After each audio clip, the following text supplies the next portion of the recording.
अस्सलामुअलैकुम नाज़रीन, मैं मोहम्मद असलम हुसैन सियासत की ख़बरों में आप सबका इस्तकबाल करता हूँ। आज 26 मार्च 2025 है। इस्लामिक तारीख के हिसाब से आज 25 रमज़ान मुबारक 1446 हिजरी है। पेश है आज की कुछ अहम खबरें।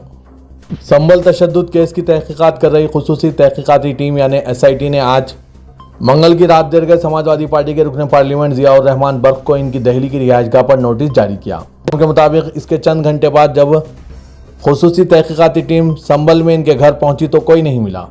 बर्क ने PTI को बताया कि इन्हें 8 अप्रैल को तहकीकात में शामिल होने को कहा गया और वो तहकीकात में ताउन करेंगे। रुकन पार्लियामेंट ने PTI को फ़ोन पर बताया कि मुझे नोटिस मौसूल हुई है, चूँकि मैं एक रुकन पार्लियामेंट हूँ और इस मुल्क का शहरी हूँ, मैं तफ्तीश में ताउन करूँगा। मुझे 8 अप्रैल को बुलाया गया और मैं जाऊँगा, रुकन पार्लियामेंट ने फ़ोन पर PTI को बताया।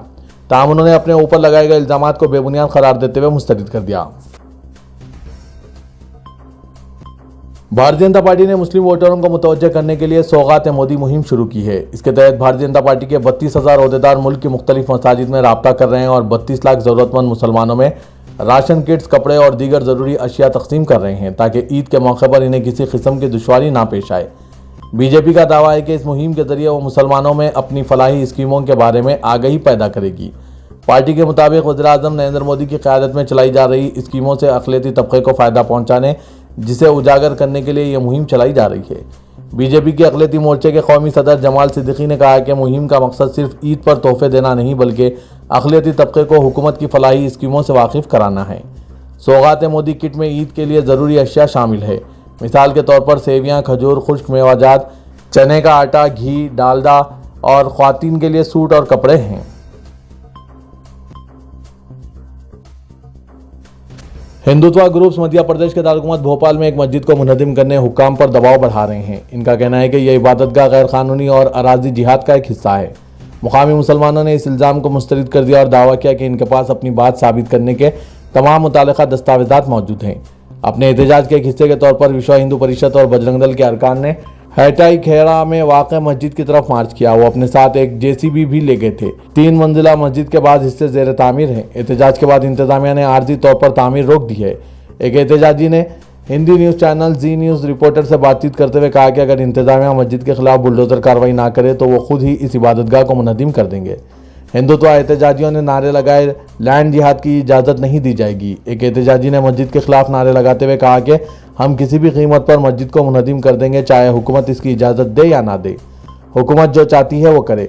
वो लोग मुझे सलाखों के पीछे भेज सकते हैं या फांसी पर लटका सकते हैं। एक और एहतजाजी ने दावा किया कि यह लैंड जिहाद है जो भोपाल के मुख्तलिफ इलाकों में जारी है। नाज़रीन, वाज़ेह है कि मुल्क के मुख्तलिफ रियासतों, खासकर भारतीय जनता पार्टी हुक्मरानी वाली रियासतों में मसाजिद के खिलाफ क्रैकडाउन चल रहा है। जहाँ भी मसाजिद में तामीरी काम चालू होते हैं वहाँ पर हिंदुत्वा ग्रुप्स की जानिब से जाकर गैर कानूनी तामीर का शोशा छोड़ा जाता है। इसीलिए मसाजिद कमेटी को चाहिए कि पहले दस्तावेज़ात तकमील करें, इजाज़तनामे हासिल करें और किसी भी शरपसंद को मसाजिद के ऊपर उंगली उठाने का मौका फराहम ना करें। नाज़रीन, इन सब पर आपकी क्या राय है? कमेंट के ज़रिए ज़रूर बताइएगा।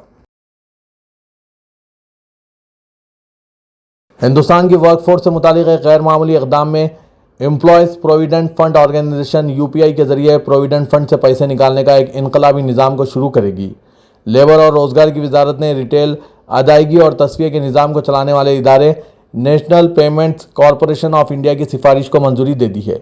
वजारत लेबर व रोज़गार की सेक्रेटरी सुमिता ने बताया कि PF अरकान जल्द ही UPI और ATM के ज़रिए फ़ंड्स निकाल सकेंगे। इस साल मई के ख़त्म या जून तक ये सहूलत फराहम कर दी जाएगी। उन्होंने कहा कि PF अरकान UPI पर रास्त PF बैलेंस देख सकेंगे और ख़ुद का निज़ाम के ज़रिए 1 लाख रुपए तक फौरी निकाल सकेंगे। इस तबादले के लिए अपने तरजीही बैंक खाते को मुंतखब कर सकते हैं। महाराष्ट्र के deputy chief minister Eknath Shinde के बारे में रिमार्क्स के बाद कॉमेडियन कुणाल कामरा को जान से मारने की धमकियां दी जा रही है। कॉमेडियन के करीबी ज़राए ने यह बात बताई। उन्होंने मुंबई पुलिस में पेश होने के लिए मजीद वक्त तलब किया।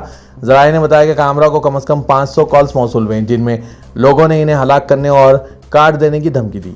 मुंबई के खार इलाके में वाक़ कॉमेडी क्लब में एक शो के दौरान कामरा ने शिवसेना के सरबराह के बारे में इनका नाम लिए बगैर बास तबसरे किए थे। जब महाराष्ट्र के deputy chief minister Eknath Shinde ने कहा कि इज़हार ख्याल की आज़ादी की एक हद होनी चाहिए। उन्होंने कहा कि इनके बारे में बनाई गई कॉमेडी किसी के खिलाफ बोलने के लिए सुपारी लेने के मुतरादिफ है। BBC मराठी से बातचीत करते हुए शिंदे ने कहा कि इज़हार ख्याल की आज़ादी है और हम तंज को समझते हैं, लेकिन इसकी एक हद होनी चाहिए। शिवसेना कारकुनों की जानिब से स्टूडियो में तोड़फोड़ के बारे में शिंदे ने कहा कि अमल का रद्द-ए-अमल होता है। मैं इस बारे में कुछ नहीं कहूंगा। मैं गुंडागर्दी की मुदाफियत नहीं करता।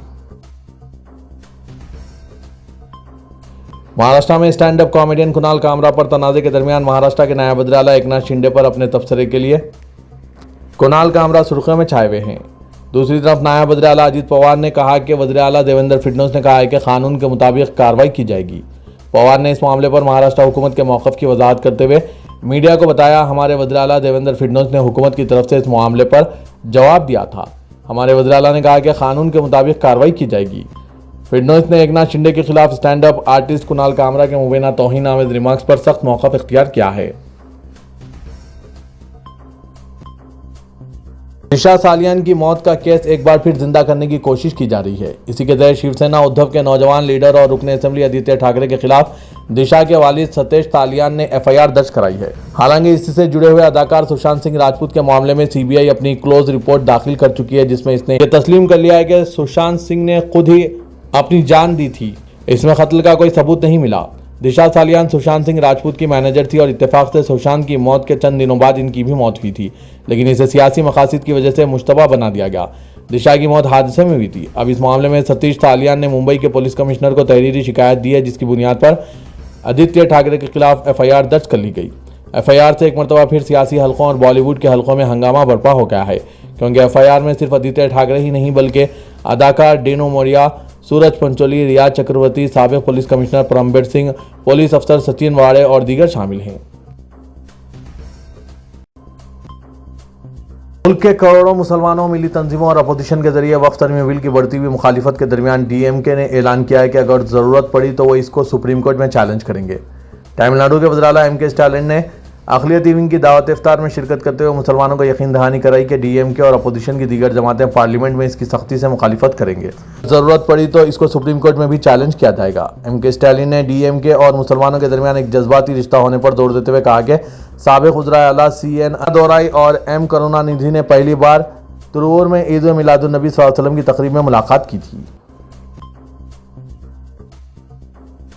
तेलंगाना काबीना में तोसी को आखिरकार कांग्रेस हाईकमान ने मंजूरी दे दी है और तौक़्क़ा है कि 3 अप्रैल को तकरीब हलफ बर्दारी मुनक़्क़िद होगी, जिसमें नए वज़रा को गवर्नर जिष्णुदेव वर्मा हलफ दिलाएंगे। Chief minister Revanth Reddy, deputy chief minister Bhatti Vikramarka, सदर प्रदेश कांग्रेस महेश कुमार गौर और वजीर आबपाशी उत्तम कुमार रेड्डी पर मुश्तमिल रियासती कोर कमेटी के साथ नई दिल्ली में कांग्रेस हाईकमान की तकरीबन 2 घंटे तक मुशावरत रही। सदर कांग्रेस मल्लिकार्जुन खड़गे, कायद opposition Rahul, general secretary AICC KC Venugopal और तेलंगाना इंचार्ज मीनाक्षी नटराजन ने इम्कानी वज़रा के नामों पर मुशावरत की और समाजी इंसाफ के तहत मुख्तलिफ तबक़ात को नुमाइंदगी का जायजा लिया। बावसूस राय के मुताबिक हाईकमान ने कोर कमेटी के अरकान से इम्कानी वज़रा के बारे में इनफरादी राय हासिल की ताकि नामों को तय करने में सहूलत हो। तवील मुशावरत के बाद 6 मखलूआ वज़ारती नशिस्तों में 4 को पुर करने का फैसला किया गया, जबकि 2 वज़ारती नशिस्तें खाली रखी जाएंगी, जिन्हें आइंदा 3 माह बाद पुर किया जा सकता है। कांग्रेस पार्टी में इम्कानी नाराजगी के अंदेशे के तहत 2 वज़ारती नशिस्तों को खाली रखा जा रहा है। के मुताबिक कांग्रेस हाईकमान ने जिन 2 अरकान असेंबली से वज़ारत का वादा किया था उन्हें काबीना में शामिल किया जाएगा। मुत्तहिदा नलगोंडा जिले से कोमट रेड्डी, राजगोपाल रेड्डी और साबिक मरकजी वजीर जी वेंकट स्वामी के फर्जंद जी विवेक वेंकट स्वामी की शमूलियत यकीनी दिखाई दे रही है, जबकि मजीद 2 वज़रा के नामों के बारे में क़यास-आराइयों का सिलसिला जारी है। हुकूमत की तश्कील के बाद काबीना में मुस्लिम वजीर की अदम शमूलियत से मुसलमानों में नाराजगी पाई जा रही है। बताया जा रहा है कि कोर कमेटी के अरकान से हाईकमान के कायदीन ने मुस्लिम वजीर की शमूलियत पर तबादला ख्याल किया और वाहिद मुस्लिम रुकन कानून साज कौंसल जनाब आमिर अली खान का नाम ज़ेर गौर रहा। बताया जा रहा है कि अगर काबीना में तोसी में मुस्लिम वजीर की शमूलियत का फैसला किया गया तो जनाब आमिर अली खान की शमूलियत यकीनी हो गई।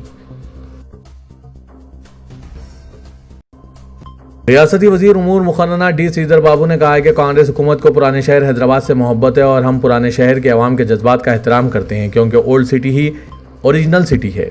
मजलिस के फ्लोर लीडर अकबरुद्दीन ओवैसी के पुराने शहर को नजरअंदाज करने का हुकूमत पर इल्ज़ाम आयद करने पर डी श्रीधर बाबू ने जवाब देते हुए कहा कि BRS के 10 साल दौरे हुकूमत में पुराने शहर को यकसर नजरअंदाज कर दिया गया, इसलिए अकबरुद्दीन ओवैसी बरहम हैं। हम आपके जज्बात का एहतराम करते हैं। अकबर ओवैसी ने कहा कि यह गुस्सा नहीं, तड़प है, गरीब बच्चों की तालीम की फिक्र है। रियासती वजीर ने कहा कि माजी में गलतियां हुई है, इसको सुधारने की रेवंत रेड्डी हुकूमत कोशिश कर रही है। कांग्रेस हुकूमत ने पुराने शहर को तरक्की देने का मंसूबा तैयार किया। मेट्रो रेल के कामों का आगाज़ हो चुका है। मलिकपेट में IT टावर के कामों की बहुत जल्द पेशरफ्त होगी। यंग इंडिया स्किल यूनिवर्सिटी का एक तालीमी मरकज़ अकबरुद्दीन ओवैसी के स्कूल में कायम किया जाएगा, ताकि पुराने शहर के तलबा को तालीम के साथ साथ हुनर का भी मौका फराहम किया जा सके।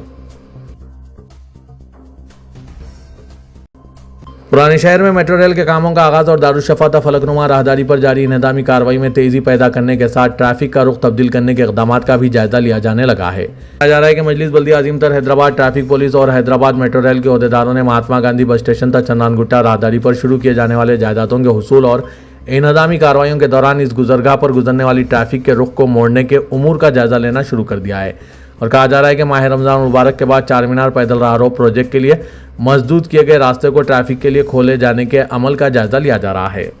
ज़राए के मुताबिक पुराने शहर में हैदराबाद मेट्रो रेल के कामों में तेजी लाने के साथ साथ ट्रैफिक के लिए मुतबादिल रास्तों को बेहतर बनाने के लिए इकदाम का जायजा लिया जा रहा है। और इन इकदाम के तहत शारीबंडा, मुगलपुरा कमान, चार मीनार बस स्टैंड, मक्का मस्जिद और चार मीनार से गुलजार हाउस जाने वाली सड़क पर ट्रैफिक को बहाल करने का जायजा लिया जा रहा है। बताया जा रहा है कि ट्रैफिक पुलिस की जानिब से महात्मा गांधी बस स्टेशन इमलीबंद तक चन्नानगुट्टे के दरमियान मेट्रो रेल राहदारी के लिए जारी कामों के दौरान इस राहदारी पर ट्रैफिक को रोकने के फैसले के साथ मुतबादिल रास्ते की फराहमी के सिलसिले में किए जाने वाले इकदाम पर मजलिस बल्दिया अजीमतर हैदराबाद के अहदेदारों का कहना है कि इस राहदारी पर कामों में तेजी लाने के लिए ज़रूरी है कि ट्रैफिक की आमदोरफ्त को मजदूद किया जाए या फिर दारुशफा, मंडी मिरालम, एतबार चौक, मुगलपुरे के रास्ते को एक रुखी रास्ता करार देते हुए मुगलपुरे से दारुशफा की सीमत आने वाली ट्रैफिक को रोक दिया जाए। हुकूमत तेलंगाना ने एलबी स्टेडियम में मुस्लिम बरादरान के लिए दावत इफ्तार का एहतमाम किया। इस मौके पर चीफ मिनिस्टर रेवंत रेड्डी, इनकी काबीना के वुज़रा, मुख्तलिफ तंजीमों के चेयरमैन और सरकारी अफसरान की शिरकत मुतवक्किल थी। ताहम जीएचएमसी के कौंसल इंतखाबात के बाद नाफिज मॉडल ज़ाब्ता अखलाक के पेश नज़र किसी ने भी शिरकत नहीं की। दरियासना मुख्तलिफ मजहबी तंजीमों के सरबराहान ने दावत इफ्तार में शिरकत की और मुसलमानों को तलकीन की कि वो नेक आमाल को पूरे साल जारी रखें और मुल्क के लिए कीमती असासा बने। इफ्तार के बाद इशाया का भी एहतमाम किया गया था, जिसमें हज़ारों मुसलमानों ने शिरकत की। रियासती वजीर एक्साइज, सयाहत व आर्कोलॉजी जूपल्ली कृष्णा राव ने ऐवान असेंबली में अकबरुद्दीन ओवैसी की जानिब से मुतालबात पर बहस के जवाब में कहा कि निज़ाम साबिक़ की से तामीर करदा रियासती हाईकोर्ट की नई इमारत की तामीर और इसमें मुंतकली के बाद मौजूदा इमारत में हुजूर निज़ाम के दिल्ली में रखे हुए जेवरात को वापस लाते हुए यहाँ मुस्तकिल नुमाइश के लिए रखने के इक़दाम किए जाएंगे और यहाँ एक मुस्तकिल निज़ाम ज्वेलरी म्यूजियम कायम किया जाएगा। उन्होंने कहा कि गुंबदान कुतुब शाही से किला गोलकुंडे तक रोपवे की तामीर करने के भी इक़दाम किए जा रहे हैं। अकबरुद्दीन ओवैसी के मुतालबे पर उन्होंने कहा कि रियासती हुकूमत की जानिब से दरगाहों, मंदिरों, गुरुद्वारा और चर्चेस के मुकामात को खानगी अवामी इश्तराक के जरिए तरक्की देने के इक़दाम किए जाएंगे। उन्होंने कहा कि सरमायाकारी ना होने की वजह से तरक्याती काम नहीं हो सके। सयाहत को तरक्की देने के लिए खानगी अवामी इश्तराक से सरमायाकारी को राग़िब किया जा रहा है। मजलिस के फ्लोर लीडर अकबरुद्दीन ओवैसी ने ऐवान असेंबली में मुतालबात ज़र पर मुबाहस के दौरान नेहरू जूलॉजिकल पार्क की शादनगर मुंतकली के लिए हुकूमत की तजवीज़ को ज़ेर बहस लाया और कहा कि जू पार्क जो एशिया का सबसे बड़ा जू पार्क है, इसकी मज़ीद तरक्की के लिए हमें गौर करने की ज़रूरत है। इसके बरअक्स इस जू पार्क को मुंतकिल करने की हुकूमत की तजवीज़ की वो शदीद मुखालिफत करते हैं। उन्होंने सवाल किया कि आखिर जू पार्क को पुराने शहर से मुंतकिल करने की वजह क्या है? क्या ये पुराने शहर में होने की वजह से मुंतकिल करना चाहते हैं? अगर इस पुराने शहर से तमाम तारीख़ी और अहम यादगारों को मुंतकिल किया जाएगा तो पुराने शहर में क्या बचेगा? हाई कोर्ट चले गया, पुलिस कमिश्नर ऑफिस चले गया, उस्मानिया हॉस्पिटल मुंतकिल किया जा रहा है, इसके बाद सालार जंग म्यूजियम भी मुंतकिल कर दिया जाएगा। अकबरुद्दीन ओवैसी ने कहा कि इंसान तो यहाँ नहीं रह रहे हैं, कम अज़ कम जानवरों को रहने दिया जाए। अकबरुद्दीन ओवैसी ने कहा कि आखिर पुराने शहर से इतनी नफरत क्यों है? इसलिए कि यहाँ मुसलमान रहते हैं। पुराने शहर में तमाम मज़ाहिब के लोग हिंदू, मुस्लिम, सिख, ईसाई मुक़ीम हैं। अकबर ओवैसी के सख्त रिमार्क्स पर वज़ीर पार्लिमानी उमूर डी श्रीधर बाबू ने मुदाखलत करते हुए कहा कि ओल्ड सिटी में ही असल हैदराबाद है। हम पुराने शहर के अवाम का एहतराम करते हैं। जू पार्क की मुंतकली के लिए हुकूमत ने अभी कोई फ़ैसला नहीं किया है और जब यह मसला ज़ेर गौर आएगा हम पुराने शहर के कायदीन और अवाम से बातचीत करेंगे। आईपीएल में लखनऊ सुपर जायंट्स के लिए खुश आयन खबर। फास्ट बॉलर ओवैस खान को बीसीसीआई ने आईपीएल 2025 में शिरकत के लिए क्लियरेंस दे दिया है। ओवैस जो दाएं घुटने की चोट से नजात पा चुके हैं, इस हफ्ते बीसीसीआई के मेडिकल टीम से तिब्बी क्लियरेंस हासिल कर चुके हैं और जल्द ही एलएसजी के स्क्वाड में शामिल होंगे, जैसा कि ESPN क्रैक इन्फो ने आज रिपोर्ट किया। ओवैस जनवरी के आखिर से क्रिकेट से बाहर थे। इनकी आखिरी हिंदुस्तान की नुमाइंदगी गुज़िश्ता नवंबर में जनूबी अफ्रीका के खिलाफ T20I में हुई थी। वो मध्य प्रदेश के रणजी ट्रॉफी के आखिरी लीग मैच में भी दाएं घुटने में तकलीफ की वजह से शरीक नहीं हो सके थे, जो इनके घरेलू वर्कलोड से जुड़ा हुआ था।